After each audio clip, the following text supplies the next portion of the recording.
Chapter 9. Name, Sophie Donnelly. My mother is the most generous, caring, good-hearted, sympathetic person in the world. She even chose a career devoted to helping people. She's a saint. I always knew that lousy attitude was going to get us in trouble one day.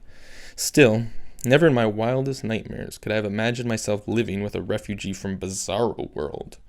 The stuff he scraped off his feet alone would have been enough to get the house condemned by the Board of Health. God only knew what was living in his hair and his clothes. I was amazed they didn't get up and walk away on their own. Mom insisted he was very clean. I told you about her. Generous to a fault. He's been wearing the same stuff for the past 3 weeks, I accused. They just look the same because they're all cotton tie-dyes, she explained patiently. He has plenty of clothes. I drove out to Garland myself to pick up his things. I hope you brought extra shoes, too, I put in. Somebody hung a pair of corn husk sandals on the high voltage wires by the commuter line. I wonder who they belong to. I called Brad Pitt, but he's wearing his. Don't be so unkind, she told me sharply. The way those kids are teasing Cap is inhuman. Have a little compassion. Have a little compassion for me, I said sulkily. Josh was just dropping me off while the freakazoid was scraping a third world country off his feet. You know what he said? Is that your brother, Sophie? What did you tell him? What could I tell him? I said it was a homeless guy. A person can dream. My solemn vow. Should Capricorn Anderson put the kibosh on my chances with Josh Weintraub? Not even Mother's social worker training could save him. If Josh and I started dating, are you there, God? It's me, Sophie. There's no way to keep that space alien off the radar screen. I could have sworn there were 6 of him. Wherever I wanted to be, that's where he was, squeaking the porch swing or hogging the kitchen table, eating those organic soy nuts Mom bought for him. He'd even started watching my favorite show, Trigonometry in Tears, the high school soap opera. Because he had never seen TV before, he was a total addict who barked out warnings and advice to the characters on the screen. Will you shut up? I yelled, not for the first time. Even though he was embarrassed, he still defended himself. Nick doesn't know that Allison found out he's been seeing Corinne on the side. They're actors. It's a story. They can't even hear you. And he understood. Sort of. But he didn't stop talking to the TV. It was just too new to him. How would I ever explain that to Josh? I needn't have worried. That relationship was over before it started. I probably should have told Josh that Cap was my brother. Or maybe my husband. It would have saved me the most boring date of my life. To think that I pulled strings and called in favors just to meet him. What a letdown. He talked about video games for 3 hours before telling me he was getting back together with his ex-girlfriend from Indiana. Rock on. So I wasn't in the best of moods when Josh took me home after the ordeal. There was only one thing that could have made this night any worse. FaceTime with my favorite Martian. He was waiting for me on the porch. Hi. Where's my mother? Around the corner at the Peabody's, he told me. Quick, we should have just about an hour. I was wary. For what? To pick a few more staples out of your feet? He held up the car keys and jingled them in front of me.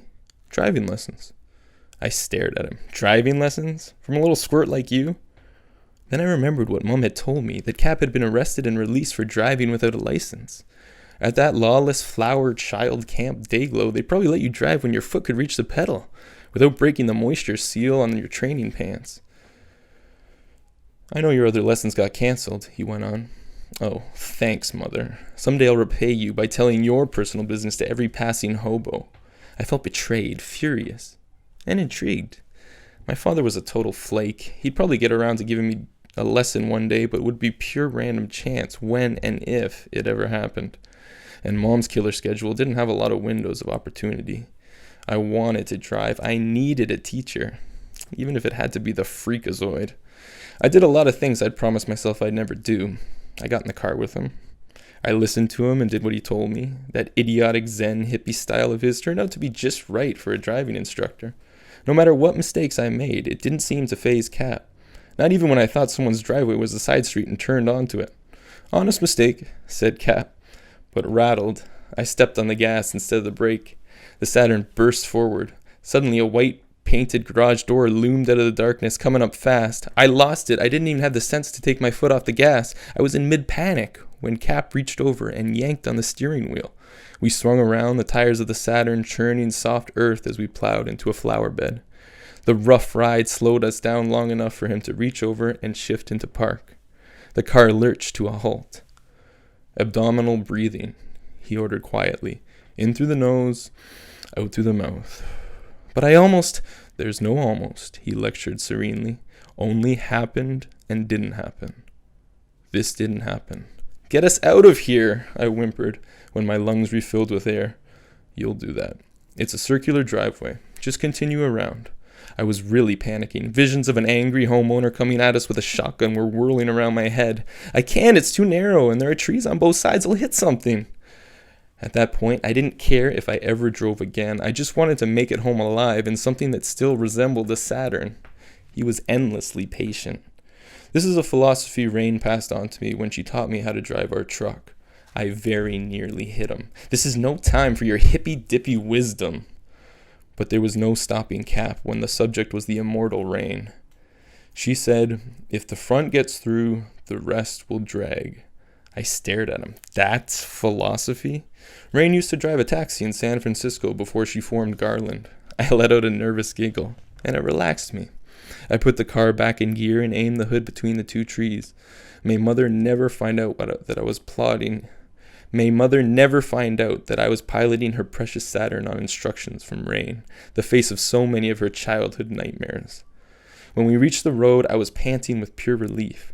The freakazoid made me pull over while we went back and replanted all the flowers I'd spun up. I was so grateful I didn't even kill him. Surviving my first brush with disaster must have boosted my confidence, because I was a better driver after that. In short order, I was tooling around the neighborhood with something approaching skill. Pretty soon, I even forgot that my learner's permit probably wasn't valid when I was in a car with someone even less qualified behind the wheel than I was. I was so wrapped up in the experience that it took me a few seconds to recognize the female pedestrian we'd just passed. My mother! I rasped. Oh man, we are so busted. He didn't seem to understand. Why? Think for once in your life. What does neither of us have? A driver's license, maybe? This was more serious than a few uprooted chrysanthemums. We were doing something highly illegal. If she catches us, I'll be grounded till I'm 40, and you'll be sleeping in the street. For the first time, he seemed to realize that we weren't playing by hippie rules. Obviously, Mom hadn't noticed her car because she wasn't sprinting after us yelling. Hands trembling, I turned off the block, and we switched drivers. I may have been bugging out, but I have to say, Cap was totally cool under pressure. We had to go out of our way to avoid passing Mom again, but he whipped that car around corners, through darkened streets, and up into our driveway. We sprinted in the back door, and were on the couch in front of trigonometry and tears when she came in. She regarded me suspiciously. What? I immediately grasped the weak spot in our cover. Mother had left 2 teenagers at war, only to return home to a peace treaty. So I turned to Cap and snarled, "Keep your split ends off my side of the couch." That seemed to mollify her. It was exactly the kind of thing I'd been saying to Cap ever since he'd arrived at our house 3 weeks before. But my heart wasn't in it that night.